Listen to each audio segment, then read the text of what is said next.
लेके आ गए हैं अपनी पहली सीरीज फैक्टोलॉजी की। देखो यार, मैंने आप सबसे टेलीग्राम पर भी बोली थी, व्हाट्सएप पे भी सारे ग्रुप्स में अपडेट दिया था कि फैक्टोलॉजी नाम से मैं एक सीरीज बना रहा हूं, जिसमें कहीं कोई और नहीं, कहीं कोई छोर नहीं, सिर्फ और सिर्फ बात होगी फैक्टों पर।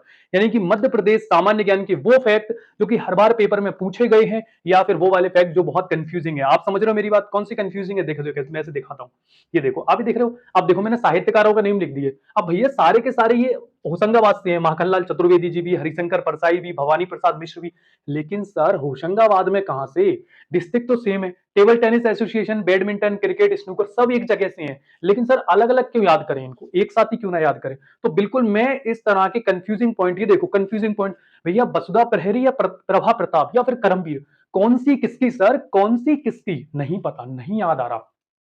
तो हम आज वही करने वाले हैं। लंबी सीरीज रहेगी, बहुत बहुत सारी स्लाइड है, लंबी सीरीज रहेगी। लेकिन मैं आपसे सबसे पहले ये कहना चाहूंगा दोस्तों कि अगर आपको ये सीरीज पसंद आती है, अगर आपको ये सीरीज अच्छी लगती है, तो प्लीज कमेंट बॉक्स में जरूर बताएं, अपनी सीरीज को लाइक करें। तो फिर हमें क्या पता चलेगा? हमें सिर्फ ऐसे ही तो पता चलेगा कि आपको अच्छी लगी या नहीं लगी। तो अगर ये सीरीज आपको अच्छी लगती है तो ये तो बहुत कम है, ये तो बहुत कम है, ये तो बहुत छोटे हैं यार। इतने अच्छे अच्छे फैक्ट लेके आऊंगा ना, इतने शानदार फैक्ट लेके आऊंगा ना, कि लगभग हम 2000 क्वेश्चन यहां से कवर करेंगे प्रीलिम्स तक, यानी कि 17 दिसंबर तक। और उन 2000 क्वेश्चन में से गारंटेड बोल रहा हूं, गारंटेड बोल रहा हूं लिख के, क्योंकि वीडियो तो पहले डाल दी है और डली भी रहेगी। ऐसा तो है नहीं वीडियो हटा दूंगा मैं। आप तो ग्रुप में भी हो, मेरे पास 3-4 हजार लोग तो ग्रुप में हो यार। व्हाट्सएप पे 3 ग्रुप बने हुए हैं हमने, और ऑलरेडी टेलीग्राम पे आप इतने सारे लोग हो, सबको सब पता है ना।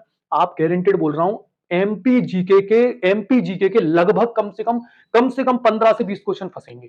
कहां से? हमारी इस सीरीज से, डेफिनेटली बोल रहा हूं। क्योंकि देखो यार, कोई भी अगर टीचर या कोई भी व्यक्ति ये बोल रहा है कि हमारी सीरीज से आएगा, हमारी सीरीज से आएगा, मतलब उसने अपनी सीरीज में पूरा सब कुछ कवर किया है। मतलब 2000 क्वेश्चन का मतलब समझ रहे हो, सब कुछ, पूरी एमपीजीके का निचोड़ अपन इसमें कवर कर देंगे। तो फैक्ट जाएंगे कहां से? फिर तो अब ऐसे ही है कि एमपीपीएससी में भैया वो बिहार जीके का क्वेश्चन पूछ ले तो बिल्कुल ना आए।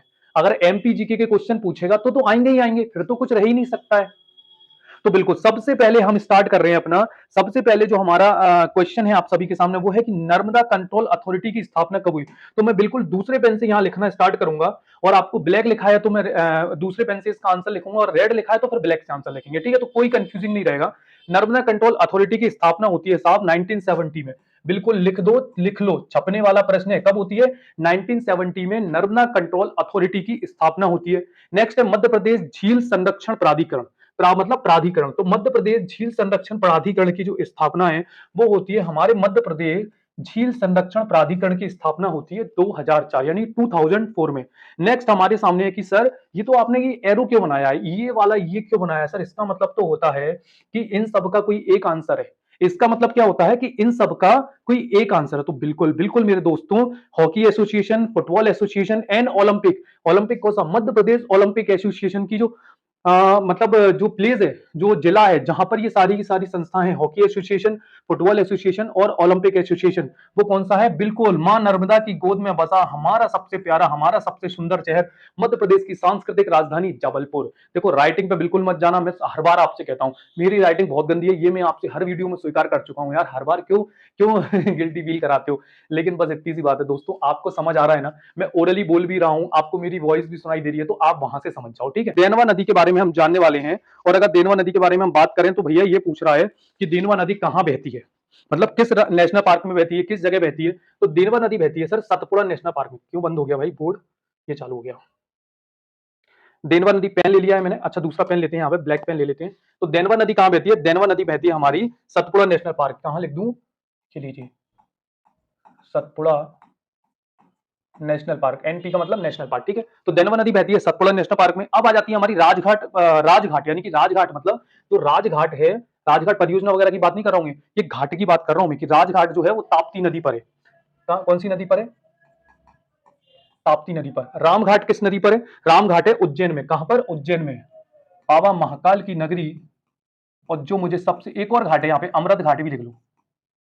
राजघाट भी उज्जैन में है, अमृत। देखो यार कंफ्यूजिंग चीजें होती हैं, राजघाट रामघाट कितना कंफ्यूजिंग है नहीं है? अब हम राजघाट कर ले, पता चला वहां राम याद रहे, हम ताप्ती ठोके हैं, लेकिन नहीं। तो रामघाट जो है वो उज्जैन में है, और अमृत घाट भी उज्जैन में है। एक और है सांडिया घाट। सांडिया घाट कहां है? तो सांडिया से अंकी बिंदी, और अंकी बिंदी आ रही है होशंगाबाद। यार कुछ भी करके याद करो, बस याद हो जाए। देखो मैं यहाँ पे आपको बहुत ट्रिक बताने नहीं आता हूँ, हर चीज ट्रिक से याद नहीं की जाती, कुछ चीजों को बार बार पढ़ा जाता है, कुछ चीजों को बार बार देखा जाता है, बार बार ऑडियो सुनी जाती है, फिर हमें याद होती है। नेक्स्ट हमारा आ जाता है नेक्स्ट हमारा आ जाता है भाई आवदा बांध कहां पर है। तो आवदा बांध जो है सीप नदी पर है। किस नदी पर है? सीप नदी पर है। मैं आपको बता दूं, सीप में अच्छे से लिख देता हूं, चलो एक बार रबड़ आ गई। शीप नदी पर है, और शीप नदी किस जिले में बहती है? ठीक है, आवदा बांध कहां है? सीप नदी पर है, और सीप नदी बहती है श्योपुर जिले में। सबसे लंबा घाट सर कौन सा है? तो सबसे लंबा घाट है महेश्वर, मां नर्मदा का घाट। लेकिन कहां पर है, किस जगह? नर्मदा जी तो ओमकारेश्वर में भी बहती है, लेकिन जो सबसे लंबा घाट है वो है महेश्वर घाट। ये कहां पर है? नर्मदा नदी पर। ठीक है, समझ गए मेरी बात। Operation Narmada, sir operation Narmada कब स्टार्ट हुआ? बिल्कुल 1961।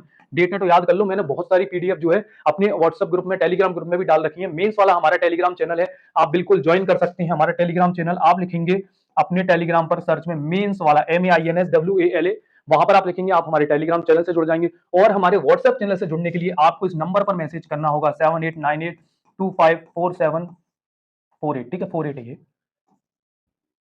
4748। इस नंबर पर आप जैसे ही मैसेज करेंगे, आप हमारे व्हाट्सएप ग्रुप में ऑटोमेटिकली ज्वाइन हो जाएंगे। वहां पे एक लिंक आएगी, आपको उस पर जाना पड़ेगा।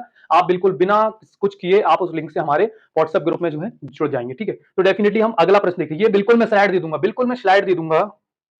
नेक्स्ट हमारे पास है कि मध्य प्रदेश के प्रसिद्ध पर्वतारोही। बिल्कुल सर, बहुत इंपॉर्टेंट है ये तो। आपने ये कहां से किया और कहां से बताया, हमको बस ये बता दो, इतनी शानदार चीजें कहां से लेके आए हो। मैं यहाँ पर देखो कुछ कुछ नाम ज्यादा है, तो मैं क्या करता हूँ, मैं ऐसे ऐसे करके लिख देता हूँ, कुछ दो नाम यहाँ, दो नाम यहाँ, दो नाम यहाँ, इस तरह से करके लिख देता हूँ। ठीक है, ठीक है सर, आप ऐसे लिख दो। ये हम क्या करते हैं, इसको मिटाते हैं पहले। ठीक है, मत देखो, रत्नेश पांडे कहां के? रत्नेश पांडे बिलोंग करते हैं सतना से। प्रसिद्ध पर्वतारोही के बारे में हम बात कर रहे हैं। प्रसिद्ध पर्वतारोही में पहला नाम आ गया है रत्नेश पांडे जी का। ये कहाँ के हैं?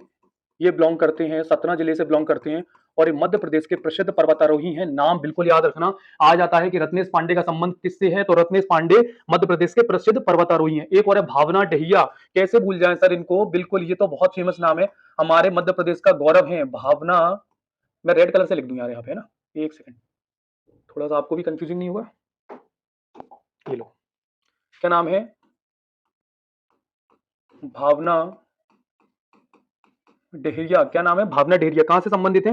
ये मतलब मध्य प्रदेश की प्रसिद्ध पर्वतारोही है। क्या है? पर्वतारोही। ये ता बना हुआ है, ठीक है, ये ता बना हुआ है सर, ये ता। मध्य प्रदेश की प्रसिद्ध पर्वतारोही है भावना डेहरिया। और नाम आ जाता है ज्योति रात्रे। ज्योति रात्रे का भी एक फेमस नाम आ जाता है, ज्योति रात्रे, जो कि मध्य प्रदेश की फेमस पर्वतारोही हैं। एक नाम और आ जाता है जिनका नाम है तनिष गुर्जर साहब। क्या नाम है?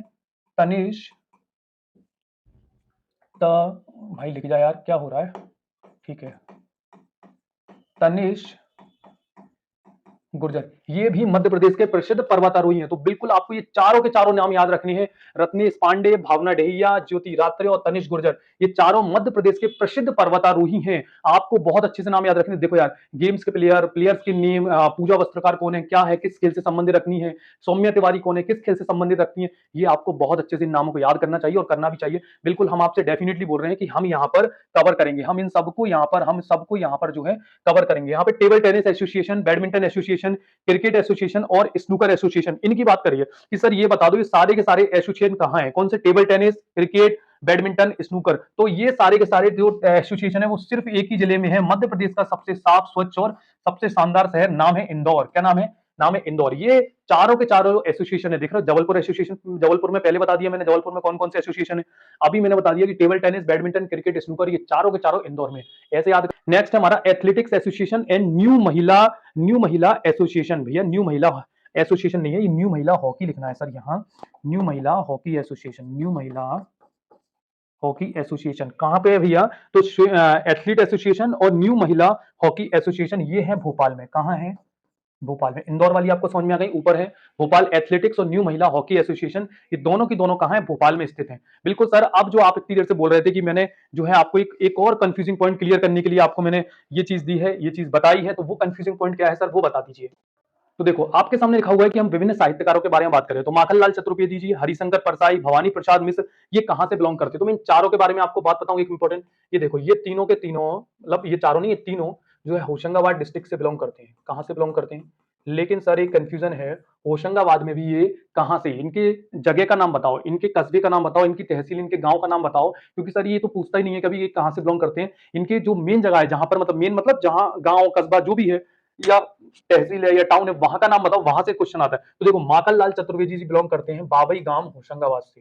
कहां से? बाबई होशंगाबाद से बिलोंग करते हैं माखन लाल चतुर्वेदी जी, है ना। हरिशंकर परसाई जो है वो बिलोंग करते हैं आपके जमाई या फिर जमानी, ऐसे भी कुछ बोलते हैं, जमाई या जमानी, जमाई भी बोलते हैं और जमानी भी बोलते हैं, जमाई भी बोलते हैं और जमानी भी बिलोंग कर बोलते हैं। तो ये देखो बाबई से कौन बिलोंग करते हैं? माखनलाल चतुर्वेदी।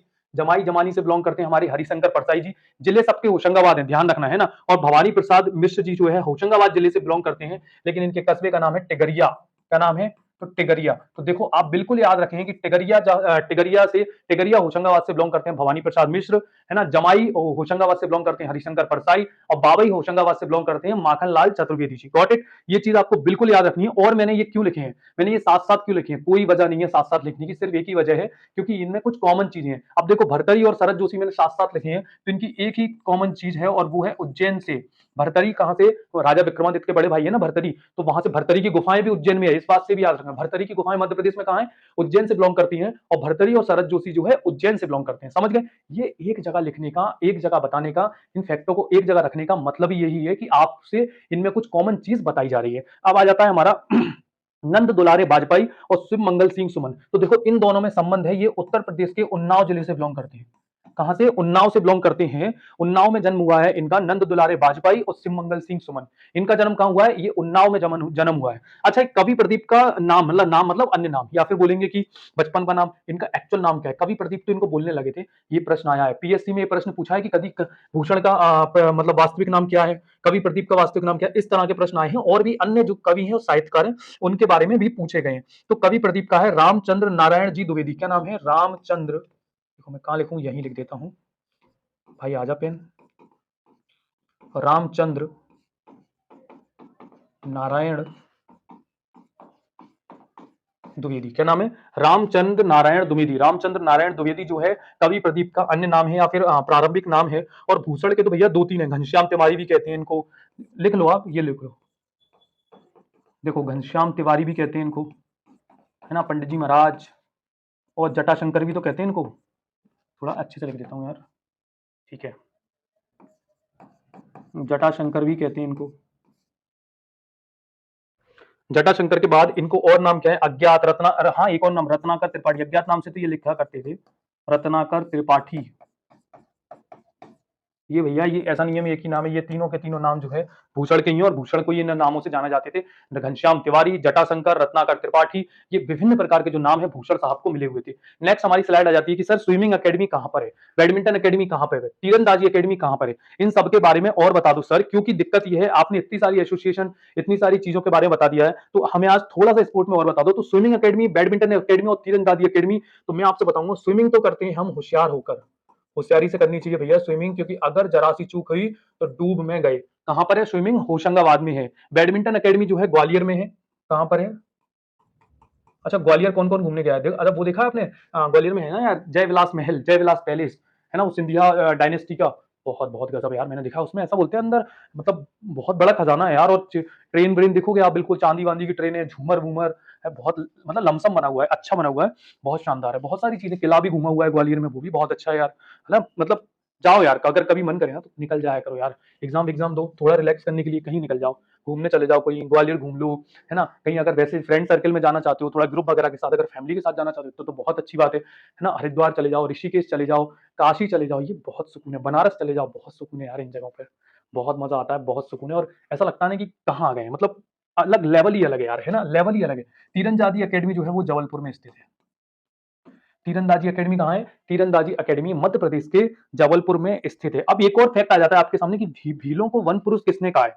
जो भील हैं, जो भील जनजाति है, उसको वन पुरुष कहा गया है। तो वन पुरुष किसके द्वारा कहा गया है? मोस्ट इंपोर्टेंट फैक्ट है ये, बिल्कुल आपको याद रखनी है सारे के सारे फैक्ट, क्योंकि ये पेपर में पूछे जाने वाले फैक्ट हैं। भीलों को वन पुरुष कहा है कर्नल जेम्स टॉड ने। किसने कहा है? Colonel James Tod. Colonel James Tod ने जो है भीलों को वन पुरुष कहा है। एक और आ जाता है कि गोंड कमार जनजाति का सामाजिक अध्ययन। अच्छा, ये फैक्ट भी है, बिल्कुल ये भी बहुत इंपॉर्टेंट फैक्ट है कि भैया जो गोंड जनजाति है, जो कमार जनजाति है, उनका सामाजिक रूप से अध्ययन किसने किया है? तो अध्ययन करने में तो एक ही आदमी प्रसिद्ध है, जो है प्रोफेसर साहब। और उन प्रोफेसर साहब का नाम क्या है? उन प्रोफेसर साहब का नाम है हमारे प्रोफेसर दुबे साहब। कौन से? दुबे साहब। मतलब पूरा नाम लिख देता हूं मैं आपको, रुको। प्रोफेसर श्यामाचरण, ये ना श्यामाचरण ही तो है। हाँ, श्यामाचरण नहीं है, श्याम सुंदर नहीं है, श्यामाचरण है।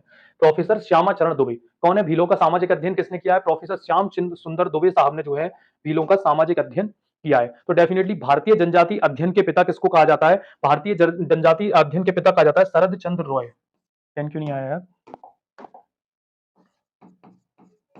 शरद चंद्र राय। तो शरद चंद्र राय को जो है भारतीय जनजाति अध्ययन का पिता कहा जाता है। नेक्स्ट आ जाता है हमारे कि ऋतिका दांगी किस खेल से संबंधित है? तो सबसे पहले तो बता दूं, ऋतिका दांगी जो है राजगढ़ जिले से बिलोंग करती हैं। कहां से बिलोंग करती हैं?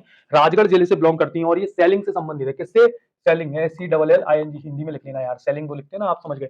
तो सेलिंग जो गेम होता है उससे संबंधित है राजगढ़ की ऋतिका दांगी। एक नाम आ जाता है प्रियांशु राजावत। तो भैया ये सर हमारे प्रियांशु राजावत भाई खेलते हैं बैडमिंटन। और ये कहां से संबंधित है सर? तो ये संबंधित है धार से। कहां से संबंधित है? धार से। देखो बैडमिंटन खेलते हैं और धार से संबंधित है। नेक्स्ट आ जाता है मनीष कीर एंड नीरू डांगा। अच्छा, नीरू डांगी या नीरू डांगा है? नीरू डांगा, ये सही बात है, नीरू डांगा। ये संबंधित है शूटिंग है, SHOOTING, शूटिंग से संबंधित है नीरू ढांगा। कहां से संबंधित है? नीरू ढांगा संबंधित है शूटिंग से। तो बिल्कुल ये सब आपको याद रखने हैं, ये सब के सब जो है इंपॉर्टेंट फैक्ट है। और आप अगर इनको याद नहीं करेंगे तो कहीं ना कहीं दिक्कत तो होगी यार। दिक्कत क्यों होगी? दिक्कत इसलिए भी होगी कि आप लोग ये बोलेंगे फिर कि सर मनीष कीर के बारे में नहीं बताया आपने, वहां पे पूजा वस्त्रकार के बारे में बता दिया। लेकिन मैं आपको एक चीज बताऊं, ये बहुत इंपॉर्टेंट है। बिल्कुल आ जाता है कि ऋतिका दांगी का संबंध किस खेल से है? ऋतिका दांगी मध्य प्रदेश के किस जिले से बिलोंग करती हैं? ये भी पूछ लेता है और ये भी उनका फेवरेट क्वेश्चन है पीएससी का। प्रियांशु राजावत किस जिले से बिलोंग करते हैं? कौन सा इनका जो है मतलब ये किस खेल से संबंधित है? ये आ जाता है। तो ये भी इनका फेवरेट क्वेश्चन है, ठीक है। अब नेक्स्ट देखो, कंफ्यूजिंग पत्रिकाएं। तो मैंने इनके बारे में आपको ही बताया था कि भाई वसुधा और प्रहरी किसकी है? वसुधा और प्रहरी जो है, वसुधा और प्रहरी जो है वो है हरिशंकर परसाई की। पेन चेंज कर लेते हैं। हरिशंकर हरिशंकर कौन कौन सी है? देखो नाम लिख लो, वसुधा और प्रहरी। कौन सी? वसुधा और प्रहरी जो है हरिशंकर परसाई जी की हैं। नेक्स्ट आ जाता है प्रभा और प्रताप। प्रभा और प्रताप किसकी हैं? बाल नवीन, नवीन इनका जिनका नाम है बाल कृष्ण शर्मा नवीन। बाल कृष्ण शर्मा, इनको शॉर्ट में नवीन नाम से भी जाना जाता है। बालकृष्ण शर्मा इनका टैगलाइन है, बालकृष्ण शर्मा नवीन, ठीक है। प्रभा और प्रताप कहां से है? बालकृष्ण शर्मा नवीन से। एक और कर्मवीर, देखो कर्मवीर तो है, लेकिन कर्मवीर के साथ साथ एक प्रताप नाम की पत्रिका भी है, जो कि माखनलाल चतुर्वेदी जी ने छापी थी। कर्मवीर के साथ साथ प्रताप, और इसको लिख लो जहां पे छोटा सा नाम करके, कर्मवीर और प्रताप, ठीक है। कर्मवीर और प्रताप भी माखनलाल चतुर्वेदी जी की हैं। माखनलाल चतुर्वेदी की हैं धर्मवीर और प्रताप, ठीक है। अब माखनलाल चतुर्वेदी मध्य प्रदेश के किस जिले से बिलोंग करते थे? बाबई होशंगाबाद से बिलोंग करते थे। हमने थोड़ी देर पहले इसके बारे में बात की है। और ये गई कल्पना। तो कल्पना किसने करी है? कल्पना की है भैया भवानी प्रसाद मिश्र जी ने। भवानी प्रसाद जी ने, भवानी प्रसाद मिश्र साहब ने जो है कल्पना नामक मतलब क्या बोलते हैं पत्रिका का लिखा है। और भवानी प्रसाद मिश्र कहां से बिलोंग करते थे? भवानी प्रसाद मिश्र कहां से बिलोंग करते थे? कोई बताएगा मुझे? भवानी प्रसाद मिश्र टिगरिया गांव होशंगाबाद में इनका जन्म हुआ था। और बाद में वर्धा जो है कर्मस्थली मतलब इन्होंने अपना जो जीवन जीवन यापन किया, बाद की स्थली जो रही कर्मस्थली इनकी जो है वो रही वर्धा महाराष्ट्र। वर्धा महाराष्ट्र जो है इनकी कर्मस्थली भी रही, ठीक है। तो ये चीज आपको समझ में आ गई। ये कहीं से कहीं बिल्कुल आप स्क्रीनशॉट ले सकते हैं। बहुत ही शानदार फैक्टोलॉजी की हमारी सीरीज चल रही है। और दोस्तों अगर सीरीज अच्छी लग रही हो, अगर ये फैक्ट आपको अच्छे लग रहे हो, अगर ये फैक्ट आपको पसंद आ रहे हो, तो डेफिनेटली आप हमारी सीरीज को लाइक कर सकते हैं। हमें बता सकते हैं कॉमेंट बॉक्स में कि हम इस सीरीज को कंटिन्यू करें या ना करें। नेक्स्ट आ जाता है कि मीणा पारधी को एसटी वर्ग से कब हटाया गया? तो बिल्कुल देखो जनजातियों के बारे में ये प्रश्न है। और जनजातियों के बारे में ये जो प्रश्न है ये पूछ रहा है हमसे डैनी पूछ रहा है खेरवार जनजाति। तो खेरवार जनजाति कहां से बिलोंग करती है? गवरी नाट्य जो है किस जनजाति का है? कोल और गोंड के बारे में थोड़ी सी हम जानकारी देखेंगे, क्योंकि यहाँ से फैक्ट आते हैं, यहाँ से प्रश्न आते हैं। देखो यार, सिर्फ कोल के बारे में नहीं दिख रहा है, सिर्फ गोंड के बारे में नहीं दिख रहा है, भील के बारे में ही बात करेंगे, पारधी के बारे में ही बात करेंगे, सहरिया के बारे में ही बात करेंगे। लेकिन ये हमारी फैक्टोलॉजी है। हम यहाँ किसी टॉपिक के अकॉर्डिंग क्वेश्चन कवर नहीं करेंगे। हम यहाँ किसी मतलब डिस्ट्रिक्ट वाइज क्वेश्चन कवर नहीं करेंगे, जोग्राफिकल एरिया के वाइज क्वेश्चन कवर नहीं करेंगे। हम तो यहाँ रैंडम फैक्ट करेंगे और रैंडम हम हमारे फैक्टों को कंप्लीट करेंगे। समझ रहे हैं आप मेरी बात? ये हमारी फैक्टोलॉजी की सीरीज की विशेषता है। और मैक्सिमम हमारी जो सीरीज है ये मैक्सिमम 25 से 30 मिनट की रहा करेगी, जिसमें आपको लगभग लगभग 50 से लेके 100 क्वेश्चन तक, 150 से 100 क्यों कह रहा हूँ, क्योंकि हो सकता है किसी क्वेश्चन में हम दो दो चार चार उन पे टॉपिक पे बात कर ले, दो दो चार चार फैक्टों पे बात कर ले, है ना। तो मीना और पारधी जनजाति जो है उनको एसटी वर्ग से कब हटाया गया, प्रश्न आपका ये है। तो मैं आपको इसका डेट बता देता हूं, मैं आपको इसकी डेट बता देता हूं। इसकी डेट जो है मैं रेड पेन से कर देते क्योंकि यहाँ पर ब्लैक लिखा हुआ है। तो इसकी जो डेट है वो है 2003। 2003 में जो है, सन 2003 में मीना और पारधी जनजाति को एसटी जो वर्ग है उससे हटा दिया गया। नेक्स्ट आ जाता है कि खैरवार जनजाति मध्य प्रदेश के किस जिले से बिलोंग करती है। तो खैरवार जनजाति जो है मध्य प्रदेश के पन्ना जिले से बिलोंग करती है। ठीक है, नेक्स्ट आ जाता है कि गवरी नाट्य, गवरी गवरी जो नाट्य है वो भीलों का है। किसका है? भील जनजाति का नाट्य है गवरी नाट्य। और भीलों के बारे में मैं आपको एक इंपॉर्टेंट फैक्ट बता दूं कि भैया भीलों को वन पुत्र किसने कहा था। और एक और इंपॉर्टेंट चीज है कि भीलों को वन पुत्र तो कहा था, लेकिन सर भीलों को तीरंदाज भी तो कहा था किसी ने। तो भीलों को सिर्फ वन पुत्र किसने कहा था और भीलों को तीरंदाज किसने कहा था। तो वन पुत्र के बारे में तो मैं आपको अभी 2 सेकंड पहले ही बता सका हूं कि कर्नल टॉड ने, कर्नल टॉड ने, जब हमने भील जनजाति के बारे में थोड़ी देर पहले चर्चा की तो मैंने बताया था कि कर्नल जो है टॉड ने जो है भीलों को वन पुत्र कहा था। नेक्स्ट जो है तीरंदाज किसने कहा, तो भीलों को तीरंदाज कहा था टॉलमी के द्वारा। टॉलमी आपको पता ना एक ट्रेवलर था जिसने भीलों को तीरंदाज कहा। किसने कहा? टॉलमी नामक मतलब ट्रेवलर ने भीलों को, टॉलमी नामक ट्रेवलर ने तीरंदाज कहा। नेक्स्ट हमारा जाता है कि कोल जनजाति के बारे में। तो देखो कोल जनजाति के मुखिया को क्या बोलते हैं, इंपॉर्टेंट, तो मुखिया से शुरुआत करो या नृत्य वृत्य तो देख ही लेंगे। मुखिया को बोलते हैं मुकद्दम। मुकद्दम। कोल जनजाति के मुखिया को क्या बोलते हैं, यहाँ से आपकी कोल जनजाति है, ये मैंने अलग कर दिया। कोल जनजाति के मुखिया को क्या बोलते हैं, कोल जनजाति के मुखिया को बोलते हैं मुकद्दम। ठीक है, नेक्स्ट बोलते देखो ठाकुरदेव, सूर्यदेव, ये सब कोल जनजाति के देवता हैं। कौन से? ठाकुरदेव। ठाकुरदेव किस जनजाति के देवता हैं? ठाकुरदेव जो है कोल जनजाति के देवता हैं। और रोटीला बोलते ना यार, क्या रेवरिया, भवतिया, है ना। ये रोटी सबसे मेन जो इनका नृत्य है वो है रोतिया। रोतिया इसको याद रखो आप, ये बहुत ज्यादा इंपॉर्टेंट है रोतिया। और भी बहुत सारी रोतिया है, रोतेले भी है ना, एक भवटिया भी है, भवटिया भी है, बहुत सारे नृत्य हैं। लेकिन जो कोल जनजाति से संबंधित है, जो मेन फैक्ट ये है कि भील कोल जनजाति के जो मुखिया हैं मुकद्दम है, ठीक है, इनके जो देवता हैं वो ठाकुर देव हैं। ये दोनों फैक्ट आपको बहुत अच्छे से, और रोतिया भी आपको बहुत अच्छे से याद रखना है। ठीक है, गोंड जनजाति का जो मोहल्ला है उसको टोल कहते हैं। गोंड जनजाति का मोहल्ला क्या कहलाता है? टोल नहीं, टोला। गोंड जनजाति के मोहल्ला को टोला कहते हैं। टोला जो है गोंड जनजाति का मोहल्ला है। इनमें कुछ विवाह पद्धति है, जैसे दूध लौटावा। दूध लौटावा जो विवाह पद्धति है वो गोंड जनजाति की है। लमसेना विवाह भी होता है इनों में। ठीक है, और भी कई प्रकार के विवाह होते हैं, जैसे पठौनी विवाह, पठौनी भी होता है। और इनके जो देवता हैं जिनका नाम है बड़ा देव। तो गोंड जनजाति के देवता कौन है? बड़ा देव। बड़ा देव जो देवता है वो गोंड जनजाति के देवता हैं। जैसे नारायण देव, लोहासुर भी इनके देवता हैं। लोहासुर भी इनके देवता हैं। गौड़ जनजाति के देवताओं में ही नाम आता है लोहासुर का। एक और है भैया कि गौड़ जनजाति की एक उपजाति है जिसका नाम है सोलाहस। सोलाहस क्या है? गौड़ जनजाति की एक उपजाति है सोलाहस, जिसको जो क्या करती है, जो बढ़ईगिरी का काम करती है। जो क्या करती है? बढ़ईगिरी का काम करती है। जो बढ़ईगिरी का काम करती है, इसका जो काम है, इसका जो पेशा है वो बढ़ईगिरी करना है। तो ये गौड़ जनजाति की ही एक उपजाति है। ठीक है, गौड़ किसकी? गौड़ जनजाति की उपजाति है सोलहास, जिसको बढ़ईगिरी का काम करती है। गौड़ जनजाति का जो मोहल्ला है उसको हम, जो मोहल्ला है उसको हम टोला कहते हैं। ठीक है, तो डेफिनेटली आपको ये फैक्ट जो है बहुत सारे याद हो गए होंगे। एक गौंड, हाँ, एक गौंड जनजाति एक ऐसी जनजाति है जो कि मध्य प्रदेश के सभी जिलों में निवास करती है। मध्य प्रदेश के सभी जिलों में निवास करती है ये जनजाति। ये जनजाति मध्य प्रदेश के सभी जिलों में जो है निवास करती है। और भी बहुत सारे फैक्ट हैं, और भी इंपॉर्टेंट फैक्ट है कई सारे। लेकिन क्या है कि जैसे, हाँ, एक और बता दूं, ऊर्जा संरक्षण दिवस मध्य प्रदेश में ऊर्जा संरक्षण दिवस 14 दिसंबर को मनाया जाता है। ठीक है, चलो और आगे स्लाइड है, वहां बात करते हैं हम। अच्छा देखो, ये कंफ्यूजिंग पॉइंट हमारा आ जाता है कि भोपाल में सर मोती महल किसने बनवाया और मोती मस्जिद किसने बनवाई। मोती महल किसने बनवाया और मोती मस्जिद किसने बनवाई, ये बहुत कंफ्यूज करता है कि भाई किसने क्या बनवाया। तो बिल्कुल हम इनके बारे में भी, क्योंकि हम यहाँ कंफ्यूजिंग पॉइंटों के बारे में ही चर्चा कर रहे हैं। मोती, अब देखो मोती में, ये भोपाल में, ये तो आपको पता है भोपाल में ये बेगमों के शासनकाल में बनाए गए। तो भोपाल में मोती महल और मोती मस्जिद बनवाई। देखो मोती महल तो बनवाया कुदसिया बेगम ने। क्या नाम है? कुदसिया बेगम। ठीक है, ये बनवाया इन्होंने मोती महल। और उसी मोती महल में जो है मोती मस्जिद किसने बनवाई, इनका नाम था सिकंदर जहां बेगम।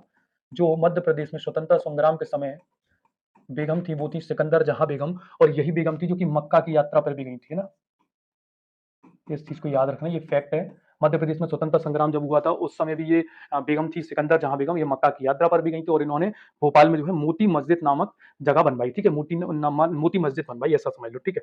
अब जो बोला घुनघुटी जंगल सत्याग्रह, तो देखो घुनघुटी जंगल सत्याग्रह उमरिया जिले में हुआ था। जंगल सत्याग्रह की जो डेट है वो आप बता दो, उसी डेट में हुआ था। जंगल सत्याग्रह 1930 में हुआ था, तो तब वहां भी 1930 में ही हुआ था, लेकिन उसका नाम कर रख दिया था घुनघुटी जंगल सत्याग्रह, क्योंकि वो एक जगह थी जहां पर ये हुआ था और किस जिले में हुआ था, उमरिया जिले पे हुआ था। अब नेक्स्ट आ जाता है, हमसे पूछ रहा है कि भाई नमक सत्याग्रह, तो सेम चीज, नमक सत्याग्रह भी 1930 में ही हुआ, लेकिन ये कहाँ हुआ, ये जबलपुर में हुआ। और इसके जो लीडर थे वो थे डीपी मिश्रा और सेठ गोविंद दास। क्या नाम था, डीपी मिश्रा और सेठ गोविंद दास।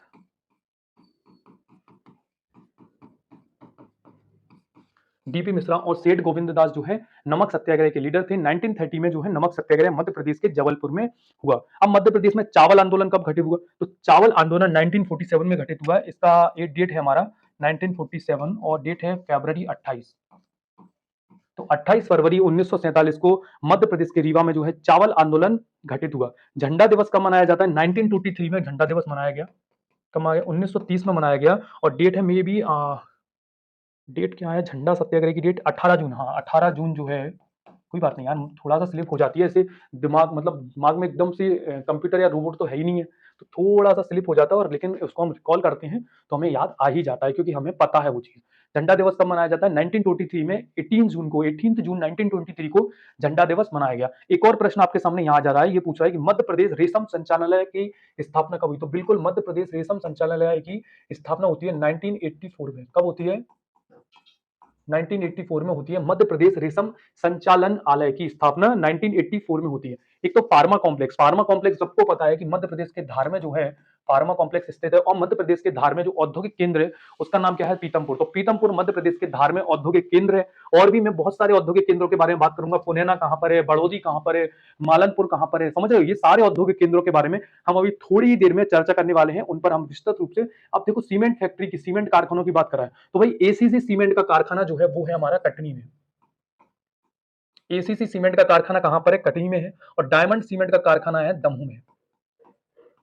एसीसी सीमेंट का कारखाना कहाँ है, कटनी में है, और डायमंड जो सीमेंट है उसका कारखाना है दमोह में। ये आपको फैक्ट याद रखनी है। देखो यार ये क्या है, ये फैक्टोलॉजी चल रही है, मैंने आपसे बोला ना फैक्टोलॉजी की हमारी ये फर्स्ट सीरीज है। अगर आपको सीरीज पसंद आती है तो डेफिनेटली आप हमारी सीरीज को लाइक करें और कमेंट बॉक्स में ये लिखकर जरूर बताएं कि आपको सीरीज कैसी लगी। समझ रहे हैं आप मेरी बात, नहीं तो मैं नेक्स्ट लेक्चर नहीं बनाऊंगा, क्योंकि आपको, मुझे ऐसा लगेगा अगर आप कमेंट नहीं करेंगे तो कि आपको सीरीज अच्छी नहीं लगी, तो फिर बताने से क्या मतलब है, क्योंकि मैं अपने लिए तो ये सीरीज बना नहीं रहा हूँ, ये सब आप लोगों के लिए कर रहा हूँ ना। स्टील कॉम्प्लेक्स कहां पर है, तो स्टील कॉम्प्लेक्स मध्य प्रदेश के सागर में है। कहां पर है, मध्य प्रदेश के सागर में जो है स्टील कॉम्प्लेक्स है। और बिल्कुल एग्रो कॉम्प्लेक्स मध्य प्रदेश के छिंदवाड़ा जिले में है। कमलनाथ जी का गढ़ है जो है मध्य प्रदेश के छिंदवाड़ा, मध्य प्रदेश के छिंदो अच्छा, मध्य प्रदेश का सबसे बड़ा जिला कौन सा हो गया है मुझे बताओ। मध्य प्रदेश का सबसे बड़ा जिला हो गया है, मध्य प्रदेश का प्रथम पर्यटन स्थल शिवपुरी। शिवपुरी अब मध्य प्रदेश का सबसे बड़ा जिला हो गया है, और सागर जो है मध्य प्रदेश का दूसरा सबसे बड़ा जिला हो गया है। ये स्टेटस अब छिंदवाड़ा के पास बिल्कुल भी नहीं है, अब स्टेटस पहुंच गया है पांडुरना जिले के बनने के बाद। अब स्टेटस किसके पास पहुंच गया, अब स्टेटस पहुंच गया है शिवपुरी जिले के पास, ठीक है। तो बायोमिथिनल कारखाना, बायोमिथिनेशन कारखाना जो है मध्य प्रदेश के भोपाल जिले में, मध्य प्रदेश की राजधानी झीलों का शहर, मध्य प्रदेश की राजधानी झीलों का शहर भोपाल में जो है बायोमिथिनेशन कारखाना स्थित है।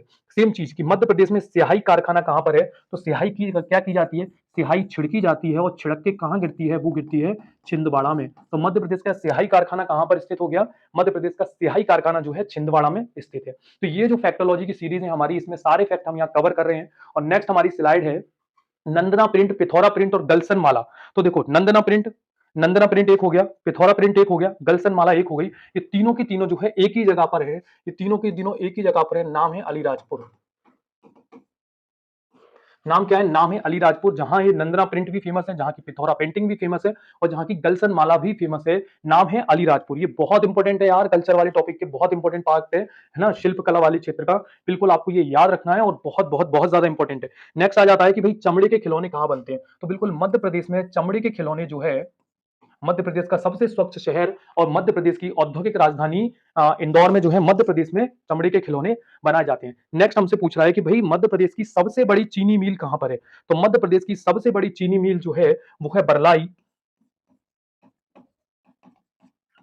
नाम क्या है? बरलाई। मध्य प्रदेश की सबसे बड़ी चीनी मिल जो है मध्य प्रदेश के बरलाई में स्थित है। और एक और बता दूं, बरलाई नाम है उसका, और ये मध्य प्रदेश के देवास जिले में स्थित है। कहां पर स्थित है? मध्य प्रदेश के देवास में स्थित है चीनी मिल बरलाई। अब ये पूछा है कि जावरा चीनी मिल कहां पर है, तो जावरा चीनी मिल आप सभी को पता है कि मध्य प्रदेश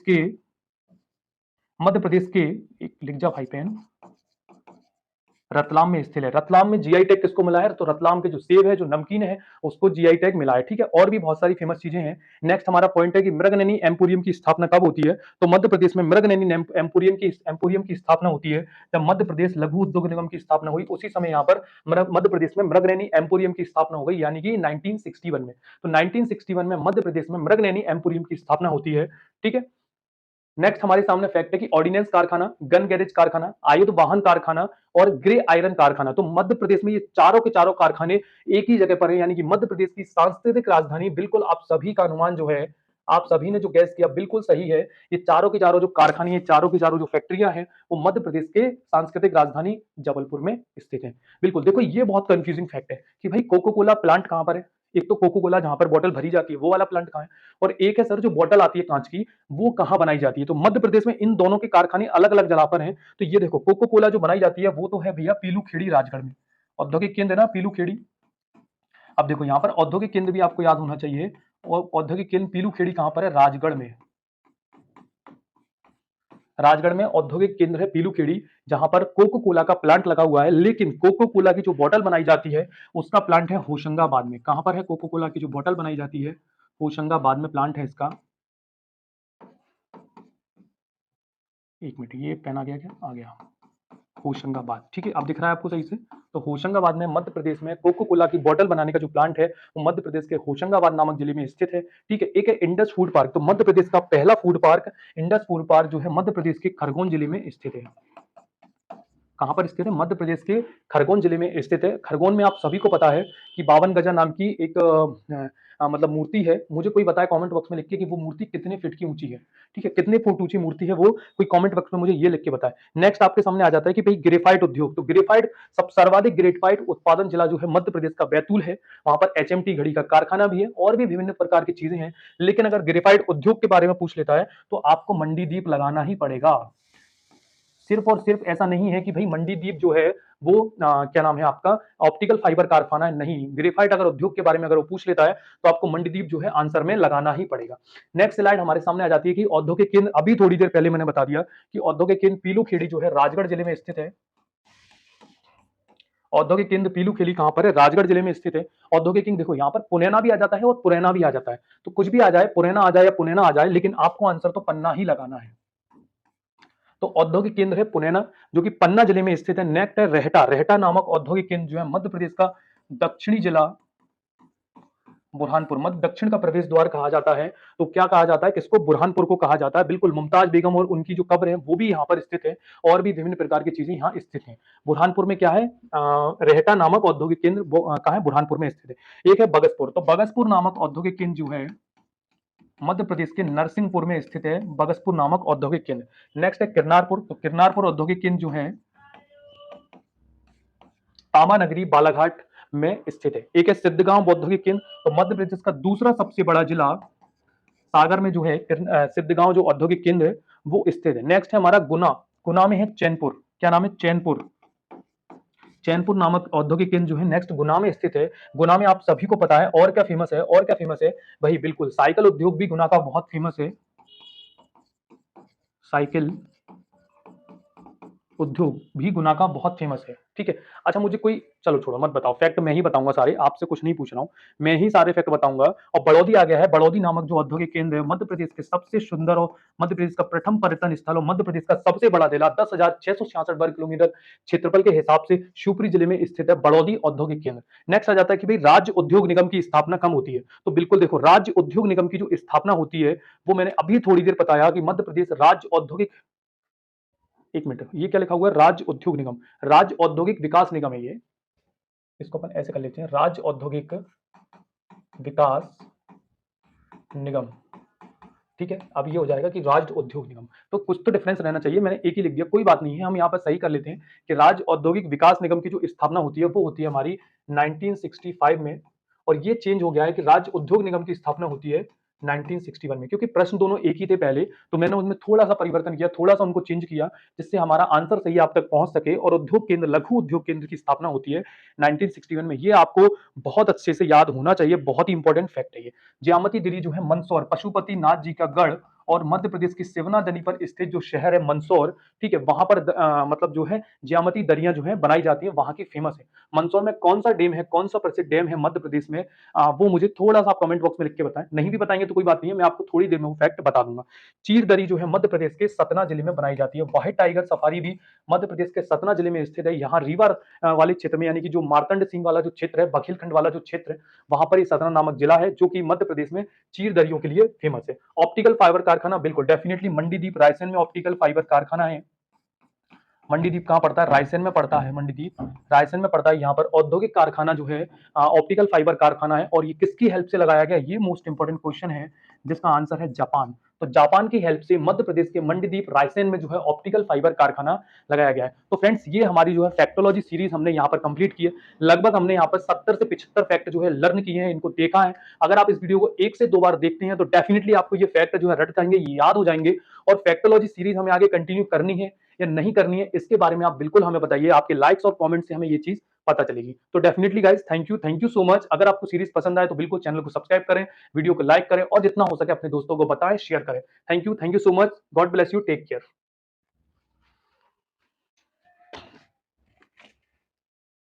सही नहीं कहा भाई?